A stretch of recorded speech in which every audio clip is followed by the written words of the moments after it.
लिखा है ना, डिसीटफुल लस्ट, इसका मतलब है भरमाने वाली अभिलाषाएं। डिसीटफुल लस्ट ये कहां है? ये बॉडी के फ्लैश में है। इसका बहुत अच्छा एग्जाम्पल संत पौलुस ने रोमियो की पत्री की शुरुआत करते हुए पहले अध्याय में कही, और इसे हम लोग देखते हैं। रोमियो के पहले अध्याय के 24 पदों से हम लोग आगे 28 पद तक पढ़ के देखेंगे। इस कारण परमेश्वर ने उन्हें उनके मन की अभिलाषाओं के अनुसार अशुद्धता के लिए छोड़ दिया कि वे आपस में अपने शरीरों का अनादर करें, क्योंकि उन्होंने परमेश्वर की सच्चाई को बदलकर झूठ बना डाला और सृष्टि की उपासना और सेवा की, ना कि उस सृजनहार की जो सदा धन्य है। आमीन। इसलिए परमेश्वर ने उन्हें नीच कामनाओं के वश में छोड़ दिया, यहां तक कि उनकी स्त्रियों ने भी स्वाभाविक व्यवहार को उससे जो स्वभाव के विरुद्ध है बदल डाला। वैसे ही पुरुष भी स्त्रियों के साथ स्वाभाविक व्यवहार छोड़कर आपस में कामातुर होकर जलने लगे, और पुरुषों ने पुरुषों के साथ निर्लज काम करके अपने भ्रम का ठीक फल पाया। जब उन्होंने परमेश्वर को पहचानना ना चाहा, तो परमेश्वर ने भी उन्हें उनके निकम्मे मन पर छोड़ दिया कि वे अनुचित काम करें। इन चंद पदों में संत पौलुस शरीर के उन कार्यों के, उन बुरी लालसाओं के बारे में बता रहे हैं। और यही कारण था कि परमेश्वर ने मनुष्य को, जब वो अपने शरीर की उन बुरी भ्रम में फंसने वाली लालसाओं में फंस के परमेश्वर को भूल बैठे, तब परमेश्वर ने भी उन्हें छोड़ दिया। आखिर क्या जरूरत है इस बात को जानने की? इसलिए जरूरत है क्योंकि हम उद्धार जब पाते हैं तो हमारी आत्मा का नया जन्म होता है। लेकिन ध्यान रखें कि शरीर में वही सारी बुरी गंदी अभिलाषाएं काम करना चाहती हैं, जो उद्धार पाए जाने से पहले मनुष्य के शरीर को प्रभावित करती आई। न्यू किंग जेम्स वर्जन के 24 पद में ऐसा ही लिखा हुआ है कि in the lust of their hearts to dishonour their bodies.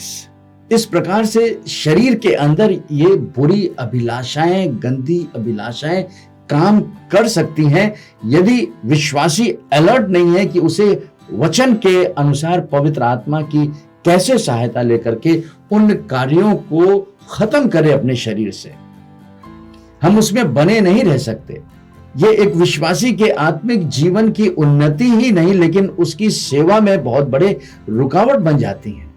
एक विश्वासी कहेगा कि हमने तो पवित्र आत्मा का बपतिस्मा पा लिया, अन्य भाषाएं भी बोलते हैं, चंगाई और छुटकारे भी हो रहे हैं, लेकिन अगर शरीर के उन कार्यों को हमने अपने वश में नहीं रखा, तो वो जो लस्ट है ना, वो जो लालसाएं हैं, पुरानी अभिलाषाएं हैं, वो काम करना शुरू कर देती हैं। 27 पद में हम लोग ने देखा कि ये जो अभिलाषाएं हैं वो जलती हैं। इंग्लिश के न्यू किंग जेम्स वर्जन में लिखा है, likewise also the man leaving the natural use of women burn in their lust for one another. एक विश्वासी को इसके प्रति बहुत ही जागरूक ही नहीं, लेकिन उसे खत्म करने के लिए पवित्र आत्मा की निरंतर सहायता की जरूरत है।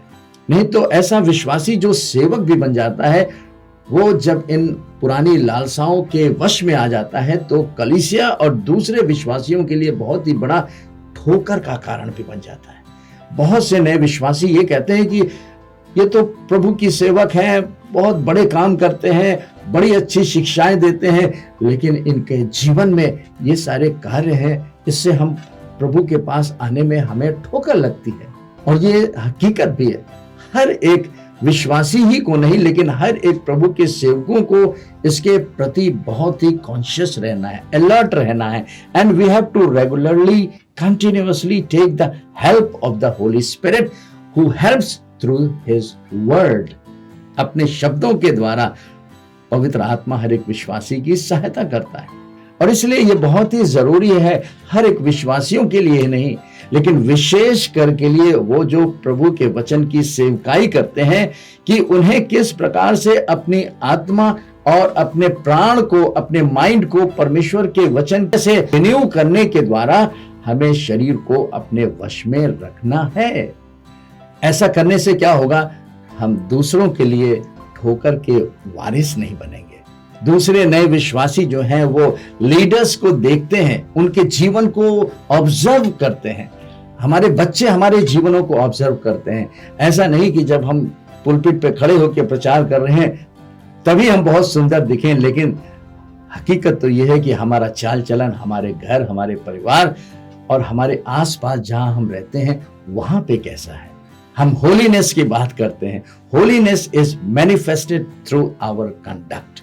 तो हम लोग ने देखा कि विश्वासी को जिसने उद्धार, नया जन्म पा लिया है, पवित्र आत्मा का बपतिस्मा भी मिल गया है और सेवाएं भी कर रहे हैं, हमें अपने शरीर के उन अभिलाषाओं के प्रति हमारा व्यवहार, यानी हमारी आत्मा और हमारे सोल का व्यवहार कैसा होना चाहिए। We can not put blame on devil. ये रिस्पॉन्सिबिलिटी हमारी अपनी है, विश्वासी की है, और गलतियां अगर हो जाती हैं तो हम लोग ब्लेम डालते हैं उस शैतान पर जो कि हारा हुआ है, जिसकी जगह हमारे पैरों के नीचे होनी चाहिए। हम उसे ब्लेम करते हैं कि उसकी वजह से हमारे जीवन में ऐसा हो गया, हमने ऐसा कर दिया। ये तो सच्चाई है कि हम उद्धार पाने के बाद एकदम परफेक्ट नहीं हो जाते, लेकिन उसके वचन और उसकी आत्मा और उसके प्रेम में चलकर हम परफेक्शन की ओर बढ़ते हैं, और ये परमेश्वर की इच्छा है। और यही पवित्र आत्मा आज हमसे और आपसे कह रहा है कि हम लोग अपने उन शरीर के जो लस्ट हैं उसको जाने। इसे हम लोग स्पिरिट ना कहें। कई बार हम लोग कहते हैं कि this is the spirit of lust. अरे शैतान ने हमें भरमा दिया। हिंदी में संत पौलुस ने बहुत ही भयानक शब्द इस्तेमाल किया है 27 पद में, कहा कि वैसे ही पुरुष भी स्त्रियों के साथ स्वाभाविक व्यवहार छोड़कर आपस में कामतुर होकर जलने लगे।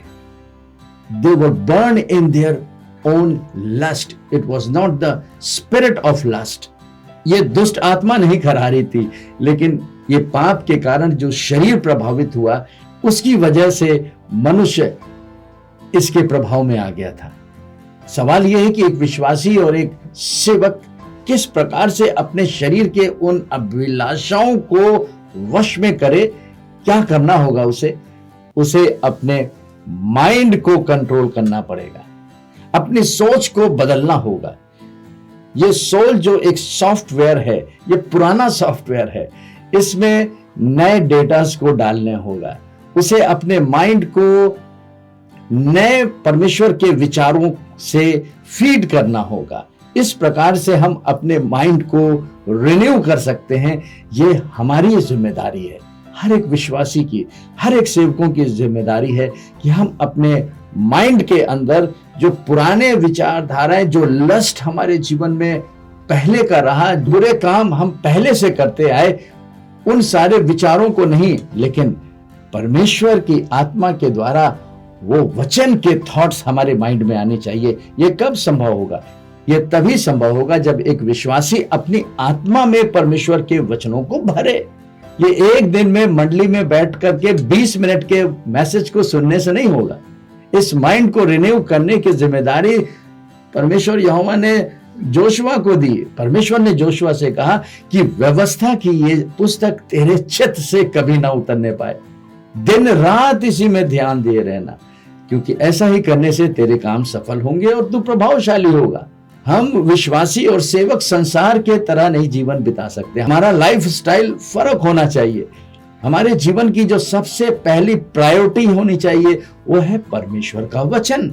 पवित्र आत्मा को पाने की भूख और प्यास सब में रहती है। सब लोग चाहते हैं कि हमें पवित्र आत्मा मिले, हमें और अभिषेक मिले, और भी हम उसकी सेवा करें, लेकिन इन सारे बातों को करने से पहले हमें परमेश्वर के वचन को अपनी आत्मा में पहला स्थान देना है। क्योंकि विश्वासी के जीवन में उसके माइंड के ऊपर जो वचन आता है वो उसकी आत्मा से ही आ सकता है। विचारों के दो सोर्स होते हैं। पहला सोर्स जो है वो संसार से पाता है, जो उसकी 5 इंद्रियां उसके बॉडी से होते हुए उसके माइंड में हर समय बम्बार्डिंग करते रहते हैं। और ये थॉट्स जो है वो हमेशा संसार के होते हैं, और संसार का राजा शैतान है। तो हम विश्वासियों को, सेवकों को कभी भी एक्सपेक्ट नहीं करना चाहिए कि बाहर से हमें अच्छे थॉट्स मिल जाएंगे। आंखों की अभिलाषा, शरीर की अभिलाषा, जीविका का घमंड, ये संसार का है। संसार का ईश्वर शैतान है। तो कैसे हम उसके उन थॉट्स को जो हमारे माइंड में हर समय इंजेक्ट करता रहता है, कैसे हम उसे नलीफाई करें, किसकी जिम्मेदारी है? ना ये यीशु मसीह करेगा, ना परमेश्वर पिता करेगा, ना पवित्र आत्मा करेगा, ना वो स्वर्गदूत भेज के कुछ कराएगा, ना तो कोई दूसरा सेवक करेगा। ये हर एक विश्वासी और हर एक प्रभु यीशु मसीह के सुसमाचार के सेवकों की जिम्मेदारी है।